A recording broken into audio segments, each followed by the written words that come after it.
Marcus Rashford sums up everything Gareth Southgate needs, and he may be ahead of Raheem Sterling now. Marcus Rashford has made himself the epitome of what Gareth Southgate wants from an England player. Never mind that Rashford is struggling for game time at Manchester United, just as long as he delivers for his country. In fact, if Rashford's frustrations at United make him more hungry when he pulls on the Three Lions shirt, then so much the better. And that is exactly what Rashford has done. After 2 goals in 4 days might have actually pushed him ahead of Raheem Sterling in the pecking order.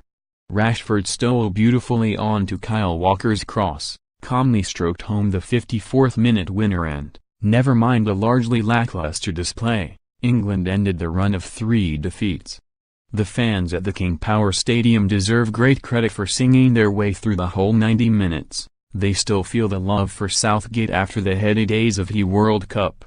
But as reality bites, it does feel as if the summer has gone, banished as a distant memory, because these sort of friendlies are the reason that international football can be a turn-off.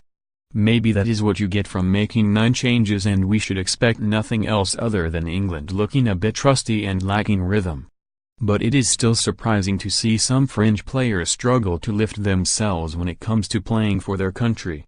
Jack Butland might just have played himself out of the squad with a nervous performance in goal, and one which suggests Southgate cannot go on picking him from the championship. Maybe James Tarkowski was undone by Butland's bag of nerves, but there must be question marks as to whether the Burnley defender is England class. But perhaps the worst example of all was Ruben Loftus-Cheek, a player who is struggling to get a look in at Chelsea, and you would think he would seize this chance with both hands. But Loftus-Cheek looked cumbersome and slow in midfield, lacking in energy and enthusiasm, and the exact opposite of Rashford. Southgate has been loyal to some of these players after the World Cup, but that can only last for so long, especially when others start to knock on the door. Both wing-backs, Danny Rose and Trent Alexander-Arnold, impressed with the Spurs left-back getting the sponsors man of the match, and no one could argue with that. Alexander-Arnold was bright, full of energy down the right, and his pace will make him an alternative to Kieran Trippier, while Rose clearly thrives when he pulls on the England shirt. We should not forget that Switzerland are 8th in the FIFA World Rankings, 2 places below England, and are no mugs. In fact, if you discount beating Colombia on penalties, it was the first time in 12 attempts that Southgate has beaten one of the world's top 20 nations. But Switzerland are hardly considered as world beaters, and yet were by far the better team in the first half, their movement and quality making it difficult for England to get near them. Butland was also England's worst enemy, as he scuffed a clearance across the face of his own goal, and then a poor pass put Tarkowski under pressure, and Xherdan Shaqiri hit the post when he really should have scored. It was not the start that England would have wanted, and there were big gaps in defence, particularly between Tarkowski and Harry Maguire.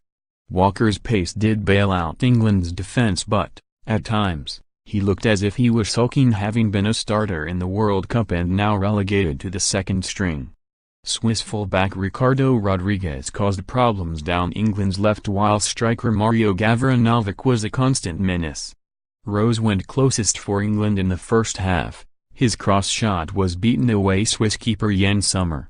Southgate must have got into his players at halftime, and they did improve after the break. It paid off after 54 minutes when Walker's cross found Rashford racing in at the back post to fire home. The stadium came alive, the positivity had returned, and the run of defeats ended. England sent on the cavalry shortly after with Harry Kane, John Stones and Jesse Lingard, and they looked better for it. Stones made a heroic block to deny Shaqiri, but England were quite comfortable in the closing stages.